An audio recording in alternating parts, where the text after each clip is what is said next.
The 18th of October, 1903, Volume 5. Sin is an act of the human will opposite to the divine. True love is to live in the will of the beloved. Continuing in my usual state, I saw my adorable Jesus for short instants, and he told me, "My daughter, do you know what forms sin? An act of the human will opposite to the divine. Imagine two friends who are in opposition. If the thing is light, you would say that their friendship is not perfect and loyal. Be it even in little things, how can they love and yet oppose each other? True love is to live in the will of the other, even at the cost of sacrifice. If then the thing is grave, not only are they not friends, but they are fierce enemies. Such is sin. Opposing the divine will is the same as making God one's enemy. Be it even in little things, it is always the creature that puts herself in opposition to the Creator." End of the reading. The 18th of October 1905, Volume 6. Everything is in increasing love and in remaining close to Jesus. This morning, as I was in my usual state, Jesus came all of a sudden and told me, "My daughter, what foolishness! Even in holy things they think of how to content themselves. If in holy things they make me flee, where shall I find a place in the actions of my creatures? What a mistake! When everything is in anticipating the actions of love, in executing them, gathering as many things as possible in order to increase love, and remaining very close to me to drink at the spring of my love, and to immerse oneself completely in my love. And yet, what a blunder! They do everything differently." Having said this, he disappeared. End of the reading. The 18th of October 1906, Volume 7. The works which most please Jesus are the hidden works. As I was in my usual state, blessed Jesus just barely came and told me, "My daughter, the works which I like the most are the hidden works, because, free from any human spirit, they contain such preciousness within themselves that I keep them as the choicest inside my heart. So much so that in comparing 1,000 external and public works with the one internal and hidden work, the 1,000 external ones remain below the single internal work, because in the external works, the human spirit always takes its part." End of the reading. The 18th of October 1911, Volume 10. Jesus Plays with the Soul. This morning, my most sweet Jesus just barely made himself seen in the act of putting his finger in my mouth, almost wanting me to raise my voice to speak to him, telling me, "Make me a lullaby of love. I want to distract myself a little from that which creatures do to me. Speak to me of love, cheer me." And I, "You do it first, for I will learn from you how to do it." And Jesus told me many things about love, adding, "Shall we play?" And I, "Yes." And he seemed to take an arrow from within his heart, sending it into mine. I felt I was dying with pain, and I writhed with love. And Jesus, "I did it, now you do it." And I don't know what to send you. In order to do it for you, I must use your own." And so I took the arrow and I threw it into his heart. And Jesus was wounded and fainted, and I sustained him in my arms. But who can say all the nonsense? Now, at the best moment, he disappeared, without even helping me to turn. It seemed that an angel wanted to help me, and "No, I want Jesus. My angel, call him, otherwise I will stay here." And I cried out loudly, "Come, come, O Jesus." And it seemed that Jesus came. I won him. Bravo, Jesus. And while helping me to turn, he told me, "You offend the angel." And "It is not true. I want everything from you. Besides, he knows that I must love you over all." Jesus smiled and disappeared. End of the reading. The 18th of October, 1912, Volume 11. Jesus and Louisa cry together. This morning, my adorable, lovable Jesus came for just a little, all afflicted and crying. I cried together with him, and then he said, "My daughter, who is it that makes us cry and oppresses us so much? It is the cause of the world, isn't it?" And I, "Yes." And he, "For a cause so holy and so without personal interest do we cry. And yet who considers this? On the contrary, they laugh at the affliction we suffer because of them. Ah, things are still at the beginning. I will wash the face of the earth with their very blood." And I could see so much human blood being shed that I said, "Ah, Jesus, what are you doing? Jesus, what are you doing?" End of the reading. The 18th of October 1921, Volume 13. The disturbance of the soul is the night that prevents the Son of Jesus from rising. Disturbance is nothing other than lack of abandonment in God. I spent a day distracted because of a few things I heard, which it is not necessary here to say, and also a little disturbed, and as much as I tried, I could not free myself. So for the entire day I did not see my sweet Jesus, the life of my soul, as if the disturbance were a veil which, placing itself between me and him, prevented me from being able to see him. Then late at night my mind, tired, calmed itself, and my lovable Jesus, if he were waiting, made himself seen and sorrowful, told me, "My daughter, today with your disturbance you have prevented the sun of my person from rising in you. Disturbance is cloud between me and you, which prevents the rays from descending in you. And if the rays do not descend, how can you see the sun? If you knew what it means not to let my sun rise, and what great harm this is for you and for the whole world, you would well be attentive never to trouble yourself. In fact, it is always night time for disturbed souls, and at the night the sun does not rise. On the other hand, it is always daylight for the peaceful ones, and at whatever hour my sun wants to rise, the soul is always ready to receive the good of my coming. Then disturbance is nothing other than lack of abandonment in me, and I want you so abandoned in my arms that you must not have even one thought for yourself. I will take care of everything. Do not fear. Your Jesus cannot do without taking care of you, keeping you sheltered from all. You cost me much. Much have I placed in you. I alone have right over you. Therefore, if the rights are mine, the custody will be all mine. So be at peace, and do not fear. End of the reading. The 18th of October, 1929, Volume 27. Beauty of the Creation. For one who lives in the divine will, God is in the act of always creating. The creature who lives in the divine volition doubles her love toward God. The two arms, immutability and firmness. I felt myself in the immensity of the light of the divine fiat, and in this light one could see the whole creation lined up as a birth from it.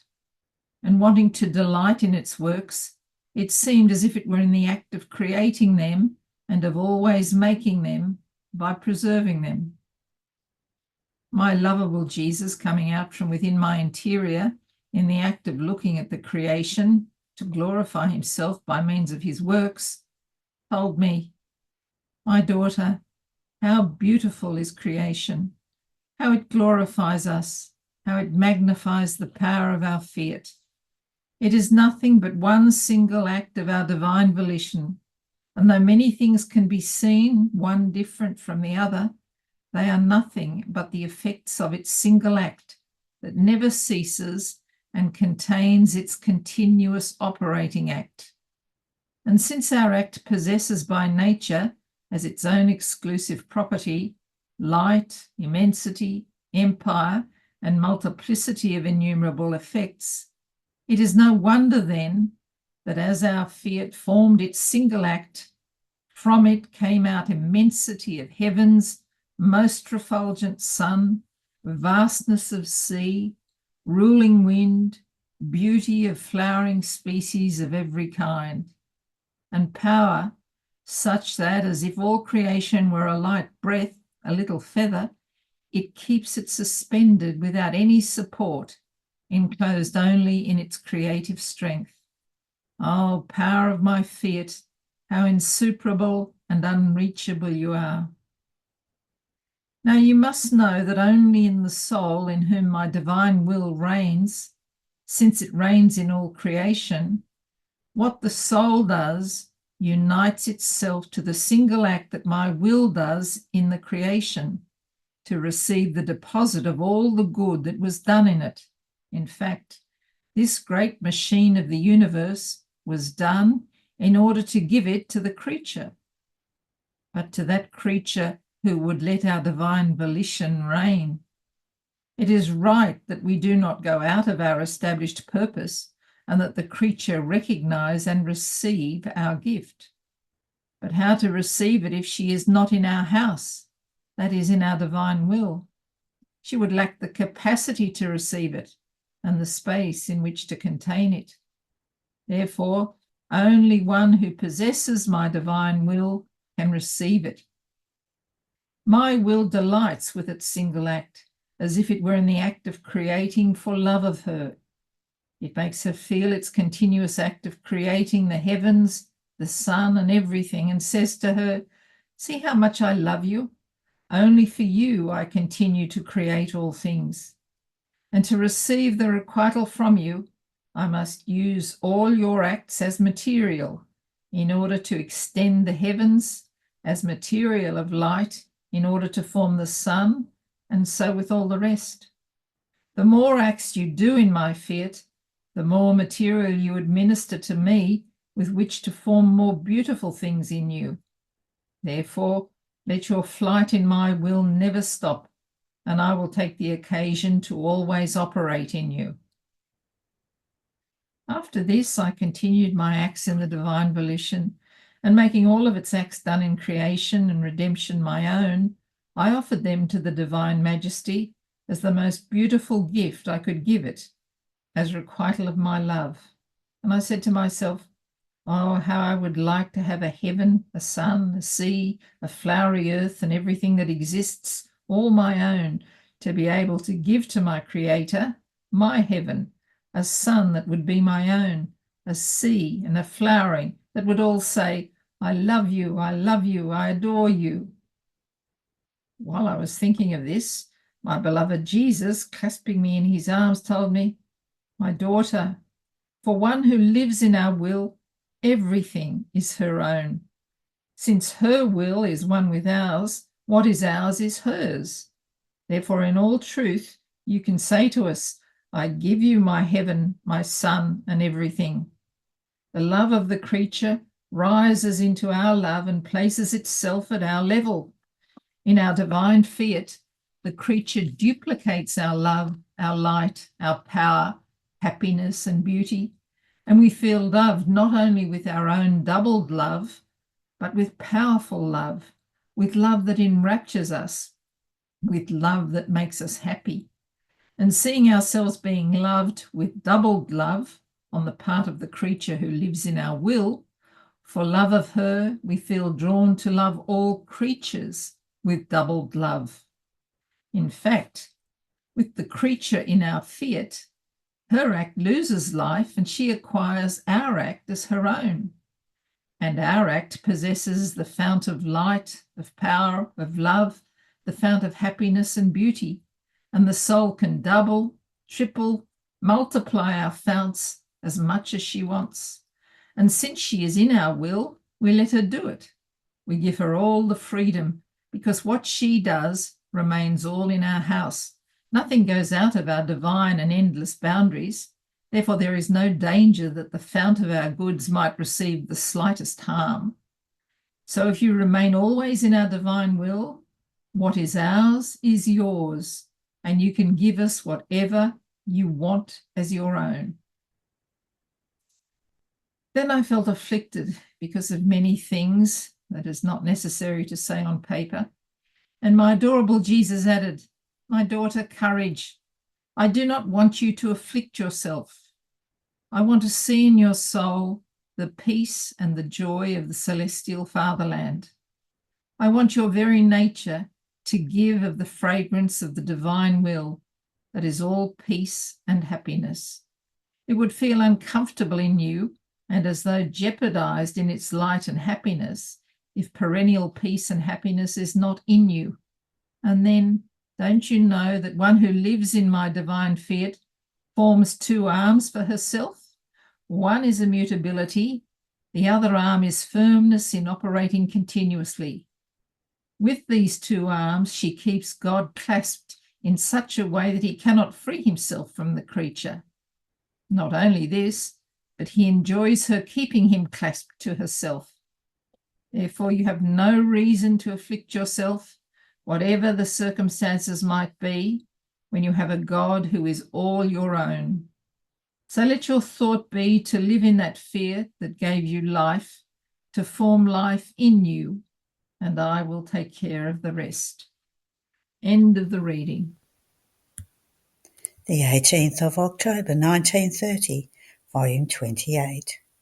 Value of the kisses and embraces of the Virgin to baby Jesus, because possessing the divine will, all of her acts rendered themselves infinite and immense for Jesus. Resurrection of the acts done in the divine will. Effects of the I love you.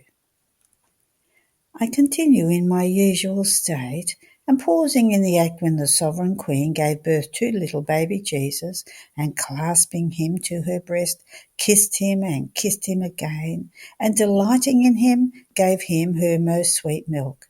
Oh, how I too yearn to give him my affectionate kisses and my tender embraces to my little child Jesus.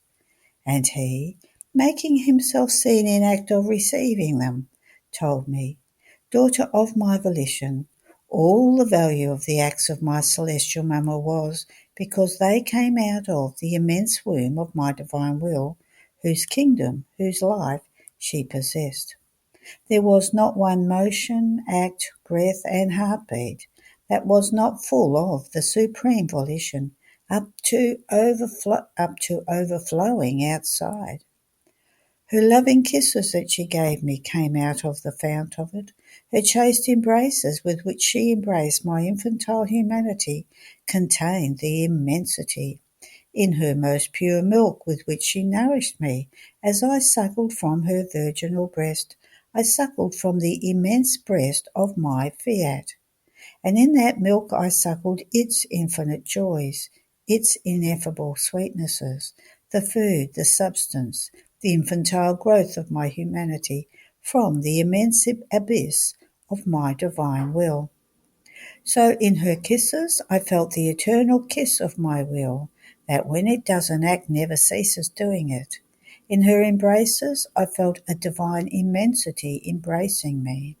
And in her milk I nourished myself divinely and humanly, and she gave me back my celestial joys and the contentments of my divine will that kept her all filled. If the Sovereign Queen had not had a divine will in her power, I would not have contented myself with her kisses, with her love, with her embraces, and with her milk. At the most, my humanity would have been content. But my divinity, I, Word of the Father, who had the infinite, the immense in my power, wanted infinite kisses, infinite embraces, milk full of divine joys and sweetnesses. And only in this way was I satisfied, as my mamma, possessing my divine will, could give me, kisses, embraces, love, and all her acts that gave of the infinite. Now you must know that all the acts that are done in my divine will are inseparable from it. It can be said that they form one single thing, act and will. The will can be called light, the act heat. They are inseparable from each other.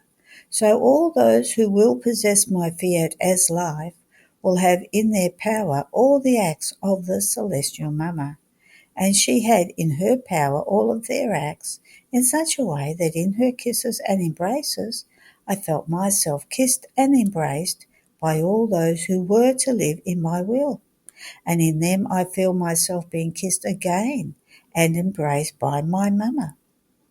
Everything is in common and in perfect accord in my will. Each human act descends from its womb, and with its power it makes it rise back into the centre from which it came out. Therefore be attentive, and let nothing escape you that does not enter into my divine will, if you want to give me everything and receive everything. My poor mind continues its course inside the divine will according to the circumstances I find myself in. But my point of support, my origin, the means, the ends of my acts is always the divine will. Its life runs within me like the sweet murmuring of the sea that never stops. And I, as a requital of homage and of love, give to it the murmuring of my acts that the same divine fiat makes me do. And my always lovable Jesus continues telling me, my daughter, each act done in my divine will forms a divine resurrection in the soul. Life is formed, not of one act, but of many acts united together. So, the more acts are done, so many times does she rise again in my will, in such a way as to be able to form a complete life, all of divine will. Just as the human life is formed of many distinct members in order to be able to form its life, and if there were only one member it could not be called life, and if some members were missing it could be called defective life, in the same way the repeated acts done in my will serve as if different members of divine will were formed in the creature.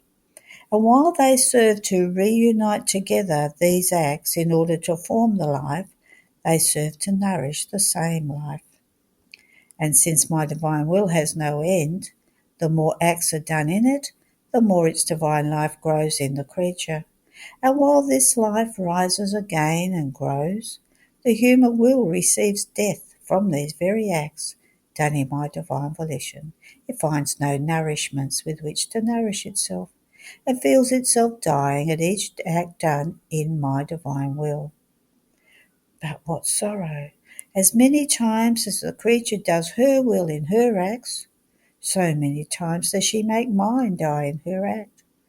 Oh, how horrifying it is to see that a finite will casts out of its act an infinite will that wants to give it life of light, of beauty, of sanctity. Then I continued my acts in the divine volition with my usual refrain, I love you in everything that you have done for love of us. And while I was doing this, I thought to myself, Blessed Jesus must be tired of my sing-song, I love you, why say it? And my sweet Jesus, moving in my interior, told me, my daughter, true love, accompanied also by the words I love you, never brings me tiredness, because I, being a complex of love and a continuous act of love, as I never cease to love, when I find my love in the creature, I find myself, and the sign that her love is a birth from my love is when it is continuous. An interrupted love is not the sign of divine love. At the most, it can be a love of circumstances, an interested love, such that as these cease, love ceases. And also the words I love you are nothing other than the air that my love produces in the creature, that condenses within her, produces as many little flashes of flames toward him whom she loves. And I, when I hear you say I love you, Do you know what I say? My daughter is flashing in the air of her love toward me, and one flash does not wait for another. And besides, all continuous acts are those that have the virtue of preserving, nourishing, and growing the life of creatures. See also the sun rises every morning and has its continuous act of light. Nor can it be said that by rising every day it tires men and the earth. Rather the complete opposite. All long for the rising of the sun, and only because it rises every day does it form the nourishment of the earth. Day after day it keeps nourishing, little by little, the sweetness in the fruits, until it makes them reach perfect maturation. It nourishes the varied tints of colours for the flowers, the development for all the plants, and so with all the rest. A continuous act can be called perennial miracle, though creatures do not pay attention to it. But your Jesus cannot do without paying attention, because I know the prodigious virtue of an act never interrupted. Therefore your I love you serves to preserve, nourish, and grow the life of my I love you in you. If you do not nourish it, it cannot grow, nor receive the multiplicity of the sweetnesses and the variety of the divine colours that my love contains. End of the reading. There are no more readings today. Have a blessed day.